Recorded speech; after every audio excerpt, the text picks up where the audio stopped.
So I'm thinking we finished about at chapter 41, verse 46 of Genesis, where it told us how old Joseph was.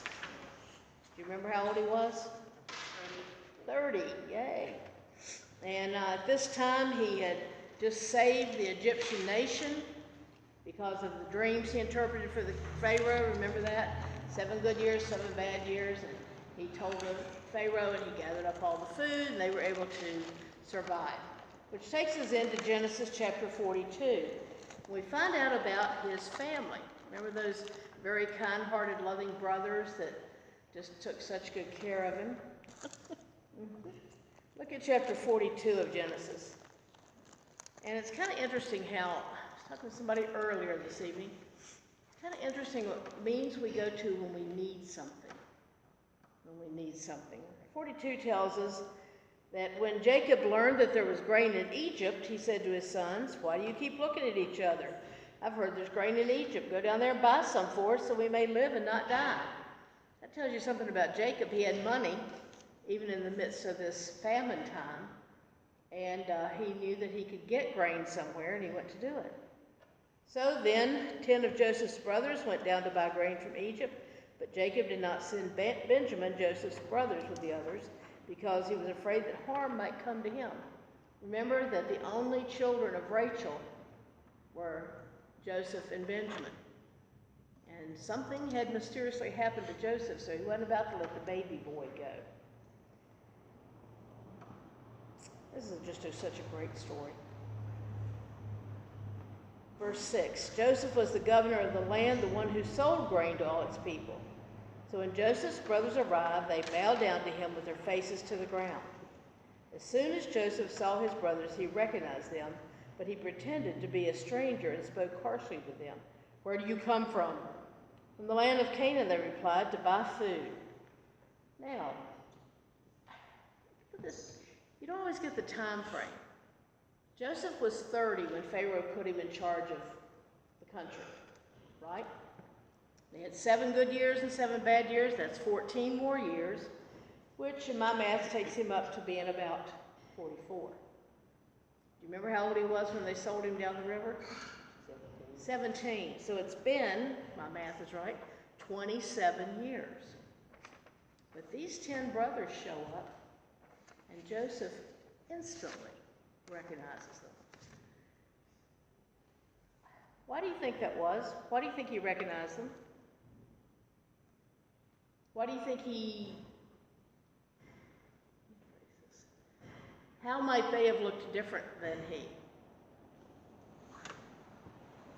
They were farming pasture people. He was a city boy.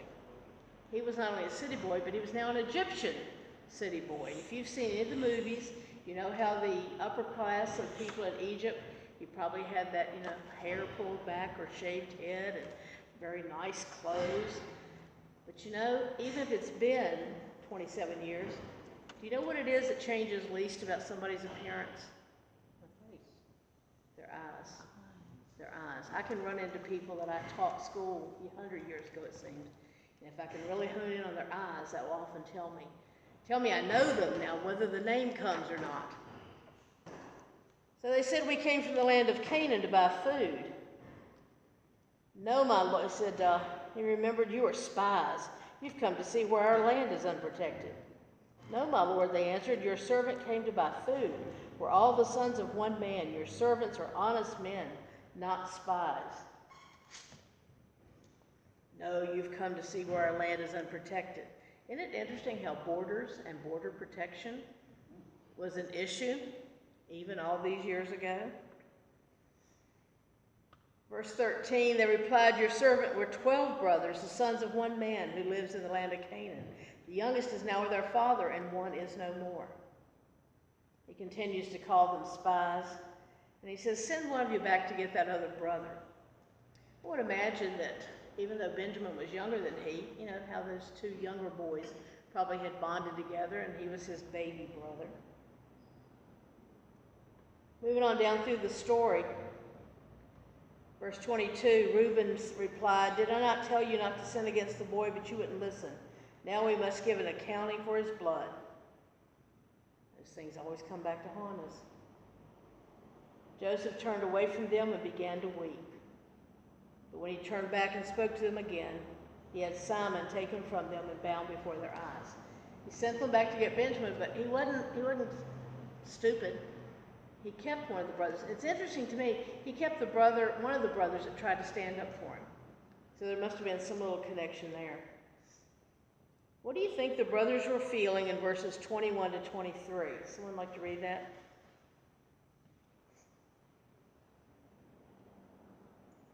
They said to one another, "Surely we're being punished because of our brother. We saw how distressed he was when he pleaded with us for his life, but we would not listen.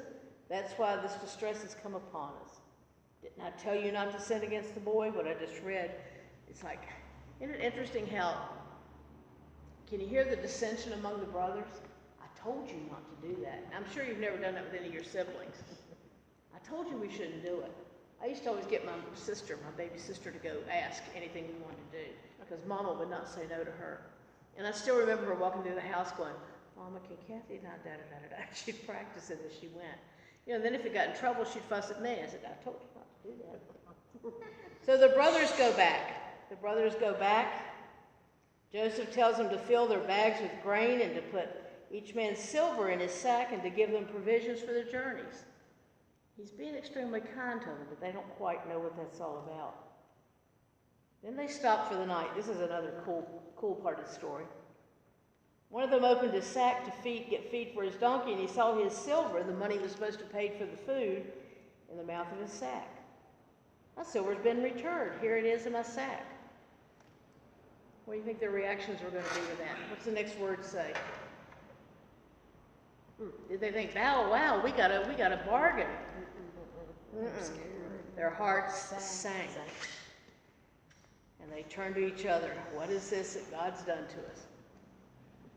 Blame God. Blame God.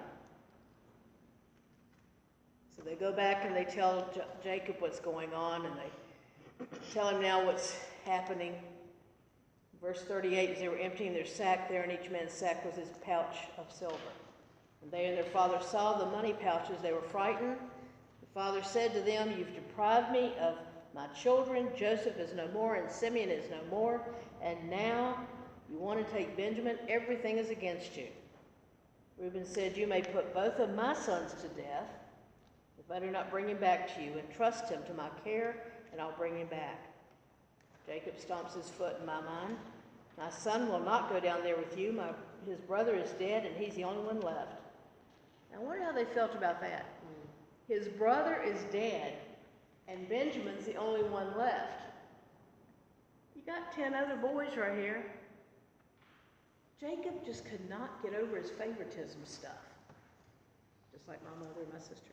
Anyhow. So they go back again because the famine was really bad. They got hungry again. Now, I think it took a lot of bravery for them to go back because of the money.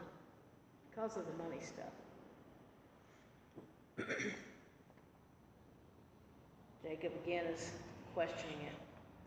Verse 7, "The man questioned us closely about ourselves and our family. 'Is your father still living?' he asked us. 'Do you have another brother?' We simply answered his questions. How were we to know?" He'd say, "Bring your brother down here." Don't you wonder why they didn't wonder more why he was asking so much? I'm sure they were not the only people that went to Egypt to get food.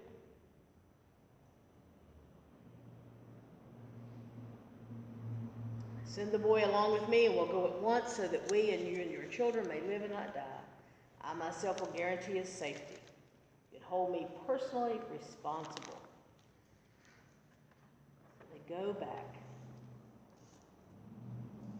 Verse 30.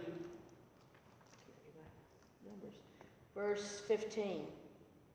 "So the men took the gifts and doubled the amount of silver, and Benjamin also."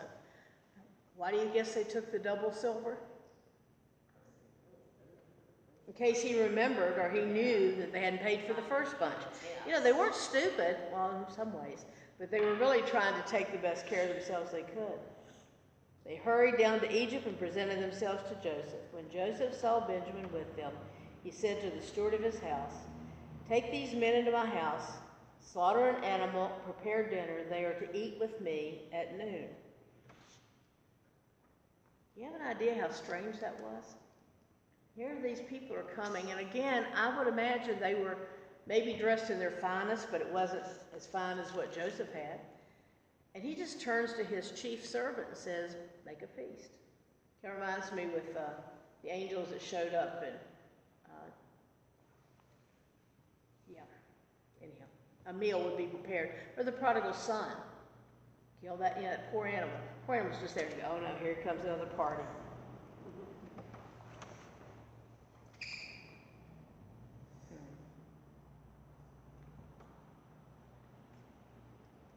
The man did as Joseph told him, verse 17.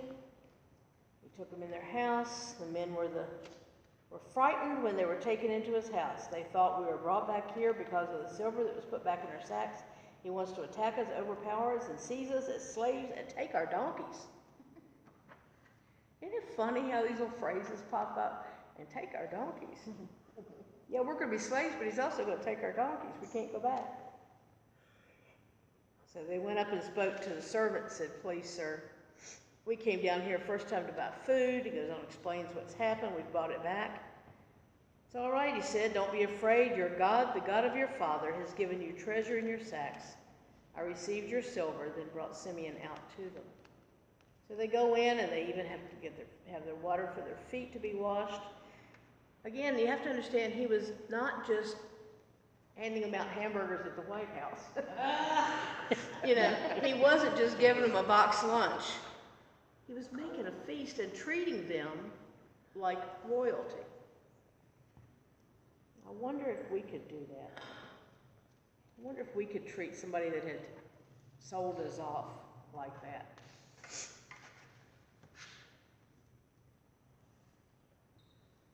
Verse 34 of chapter 44. Joseph was still in the house when Judah and his brothers came in. They threw themselves on the ground. What is this you've done? We don't know what a man like me can find things out by divination. What can we say, my Lord? What can we say? How can we prove our innocence? Because now Joseph's been checking them out a little more. This is kind of the back and forth about Benjamin Moore. What I really want us to do is go over to 45, when Joseph lets them know that he knows. Have you ever been somewhere and somebody's talking about something and they don't know that you know about that situation? And nobody's asked you if you know about it. You just kind of stand there. I was, a very silly example, but I was in a McDonald's one time. And I was inside ordering, and there was a young person at the drive-thru. And when the person there finished, she said, that old man, he comes in here all the time. I never can understand what he's saying. I wish he would just learn how to talk. And she went on and on and on. And she looked at me and I said, that customer that just talked to you? Yeah. I said, that's my dad. Well, it wasn't, but she didn't know that. I mean, she about went under the floor. And I waited for her to just, really panic. And I said, it's not my dad. But he does come through here, and it might could have been him. So I hope that helped her think about it. Now, come on, y'all can read as well as I can. Somebody read chapter 45, verses 1 to 3. Okay. Then Joseph could no longer control himself before all his attendants, and he cried out, have everyone leave my presence. So there was no one with Joseph when he made himself known to his brothers. And he wept so loudly that the Egyptians heard him, and Pharaoh's household heard about it. Joseph said to his brothers, I am Joseph. Is my father still living? But his brothers were not able to answer him because they were terrified at his presence. Why did Joseph ask the servants to leave? Because it was a family matter. Family matter? I wonder if his status in Egyptian society had anything to do with it. People on the level that he was didn't break down in public. Egyptians were very contained folks. And this had been going on for a while. I'm glad this is not the first time Joseph cried. since he first realized about his dad still living and his brother and his brothers. But he wept so loudly that people outside heard it.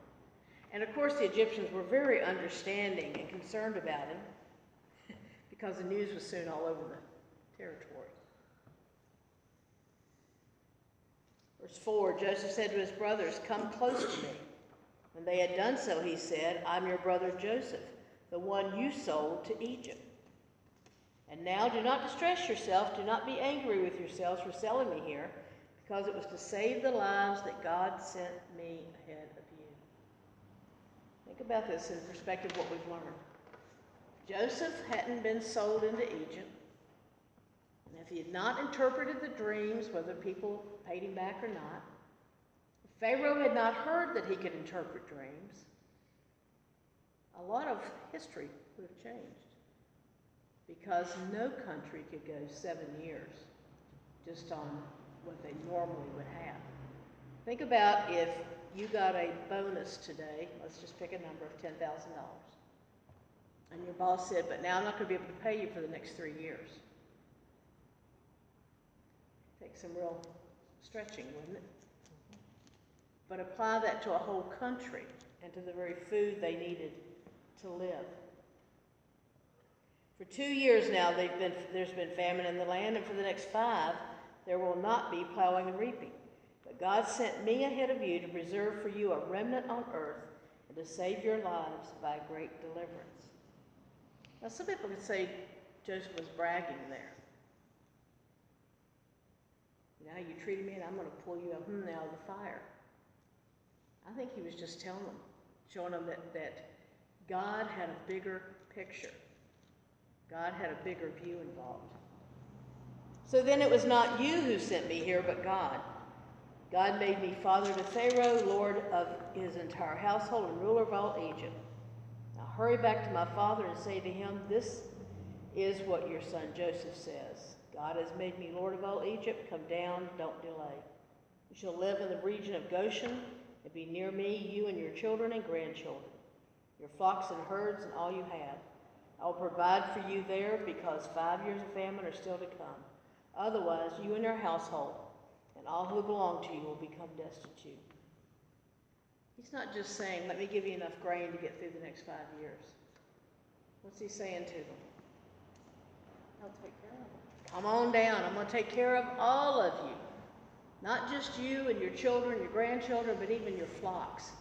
I've got a kind of a precursor to what would happen later with the Exodus. Can you imagine these 10 sons, well, 11 counting Benjamin, and their children and their grandchildren and Jacob's grandchildren, and then all the flocks they have?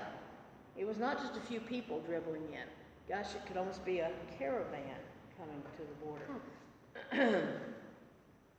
So how are the brothers going to react to this?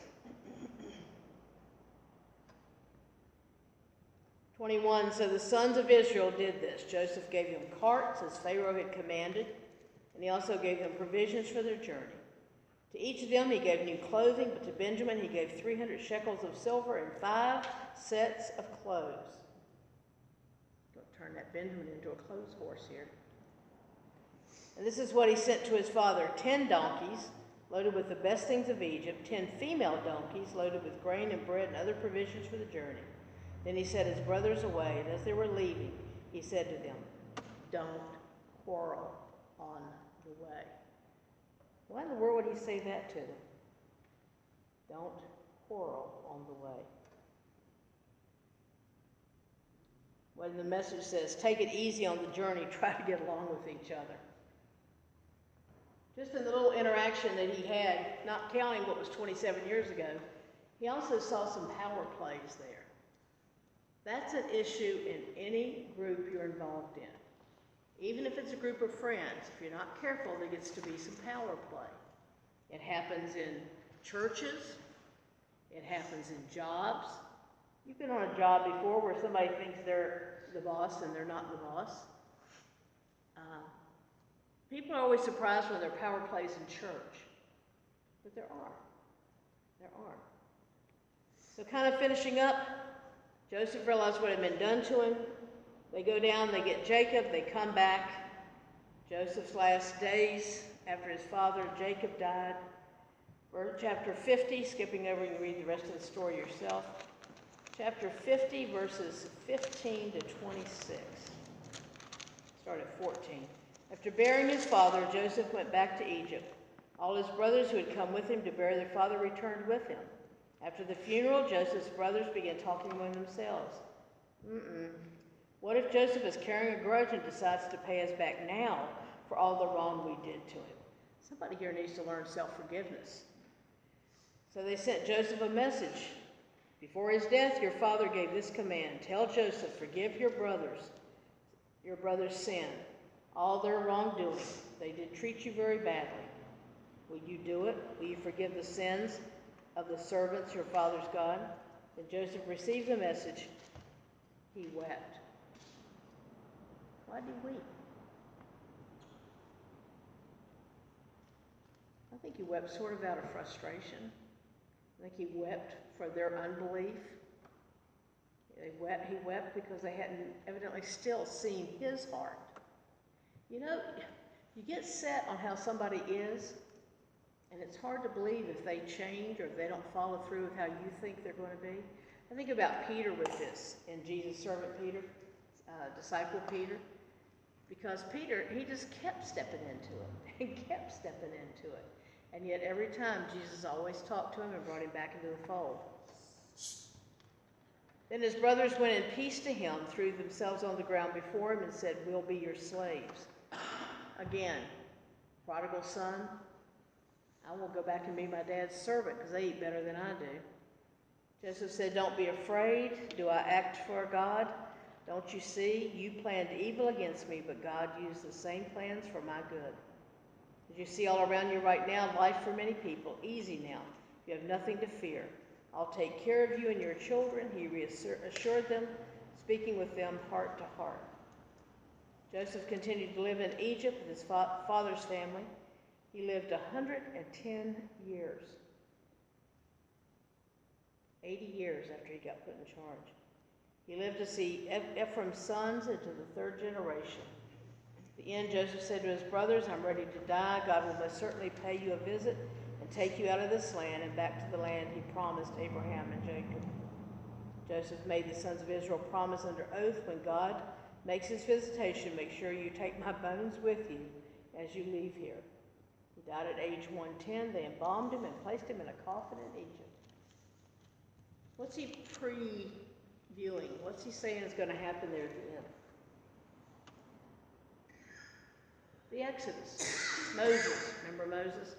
Now what's really sad is when Joseph dies, they're still part of the elite. They're still part of the upper class in Egypt. What happened that took them from that being the people mainly in charge in Goshen to becoming the slaves of Pharaoh? Do you remember? They multiplied so much that the Egyptians became afraid of them. They were afraid they were going to spread out from Goshen, that area they'd been given, and take over Egypt. And that's when Egypt began enslaving them. Also during that time, they kind of drifted away from God. So much so that there was still just a remnant of that when the Moses story happens. I kind of want to share that with you because we study these little chunks. We don't always see how it goes through. Okay, we're going to have a quiz. Not a pop quiz, but a quiz. It can be open book, although I don't think you're going to want to do that, because you're just going to tell me the answers. Jean's looking like, what in the world? Okay. All based on Joseph's life. Joseph is loved by, but hated by. Loved by whom? His dad. His father. His dad. And hated by his brothers. See, this is easy. His dreams and the blank get him in trouble. Coat. The coat. His coat. And his dreams and the interpretation of the dreams gets him in trouble. For Reuben's desire, they put him where? Go back to the beginning of the story. In a pit. So next time you think I'm in the pits, you're in good company. And afterwards, they sold him to? He would get up in Egypt, but they sold him to the Ishmaelites. And they cover his coat with blood and send it back to his dad. He was brought to and sold to Egypt. Don't be so bashful. Okay. He goes to Potiphar, and he's put in the family, and he has to resist something based on resist the temptation of Potiphar's wife. And Potiphar accuses him, and he's cast into prison, into jail. So then he gets in there, and there's two other people that end up in jail with him. Pharaoh's cupbearer and baker. Y'all are good.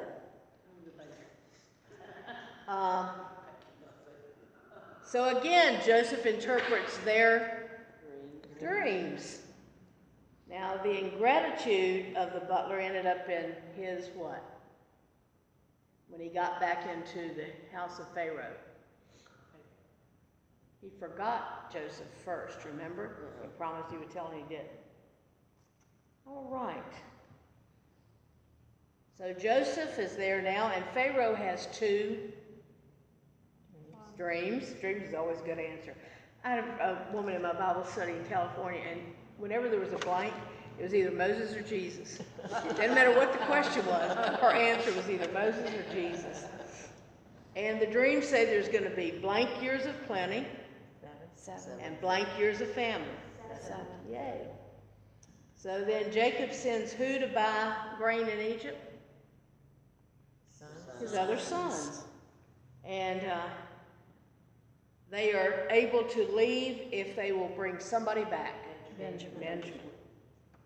And they keep who as a ransom? Simeon. So they come back, and they come back again, and Jacob still is keeping hold of his kid. But finally he's persuaded to send Benjamin, and Joseph makes himself known to them how? He just tells them. They still haven't recognized him. But again, I always thought, why? But if you realize he's gone from being a 17-year-old kid to now being, 40-some years old, 50 years old. But don't you think somewhere along the line they might have, I would have thought, now why is he asking so much about her family? And then I go, oh no, what if that's, can you imagine if that had crossed their minds? I'm sure they quickly said, oh, it can't be. It can't be. If that's Joseph, we're in big trouble. So in that point, then Jacob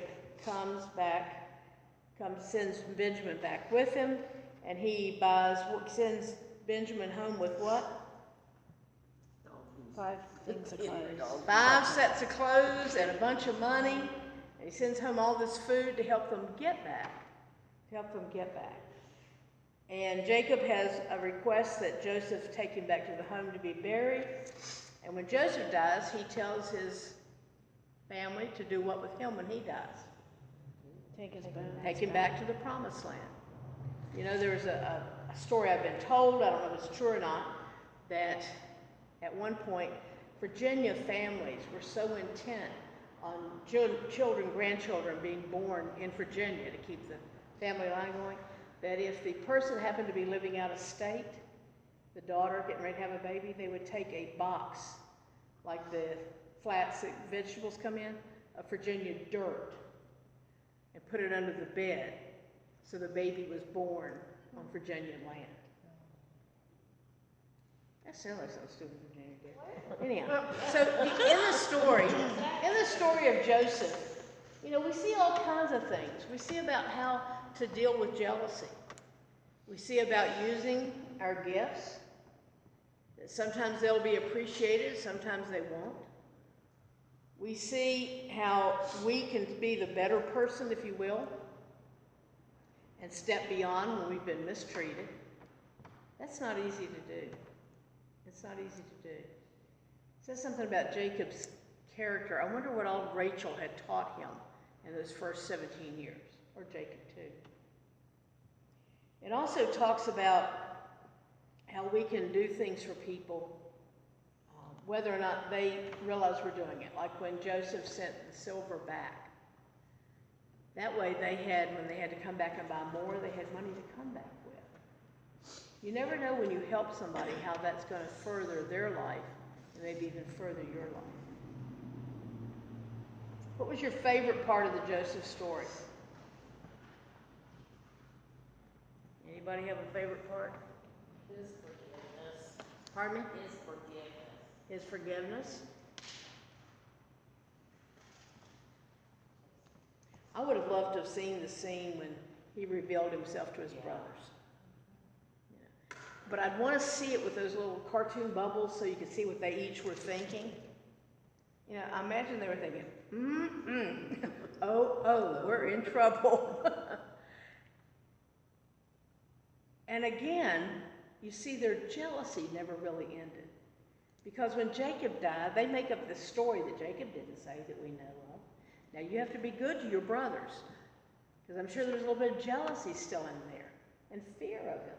They still hadn't seen, after all those years, they still hadn't seen the kind heart of Joseph.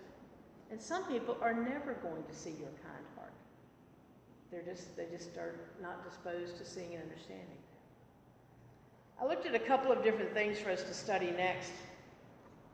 And I went to the Lifeway bookstore and looked at some stuff today. And I bought two, but you know, they just didn't fit. So we're going to look at another life of a prominent person for a few weeks. And somebody, again, that we know a lot about, but do we know a lot about him? And that's David. When I think of David, I think about pretty much the Psalms. But there's so much in his life, and again, the ups and downs of back and forth. I'm not going to give you any questions to answer, but I'm giving you the sheet, and it's on tiny print, so it all fit on one page. And it tells you what chapters we're going to be looking at in the life of David each week. Now, when you look at this, you're going to think, uh-oh, she left out the first week in March. But that week, we'll be meeting on Wednesday, not Tuesday, because that'll be Ash Wednesday. Which reminds me, if you have your palms from Palm Sunday, you want to bring them back and bring them in and start drying them out.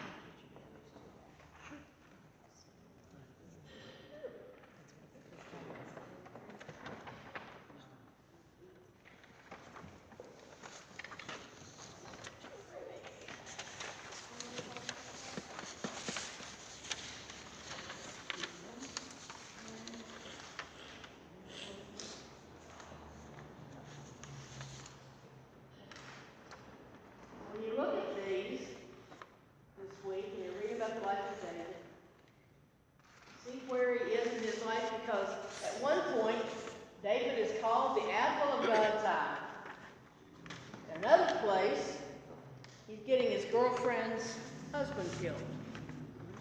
In another place, he thinks he should be king. Another place, he has a chance to kill a king. You know? So, look, as you read this, just kind of let yourself picture where he is, how things are going, what's going on. Any last minute prayer requests? Loving God, we thank you for this time to be blessed by the life of Joseph. When we look at that story, may we find ourselves with a Joseph heart, and with the heart of some of his brothers. As we start looking at David, may we see that with all of his mistakes, you continue to offer forgiveness. With all his challenges, you continue to be present with him. And know that you are there for us now, thousands of years later, just like you were there for him. In your name we pray. Amen.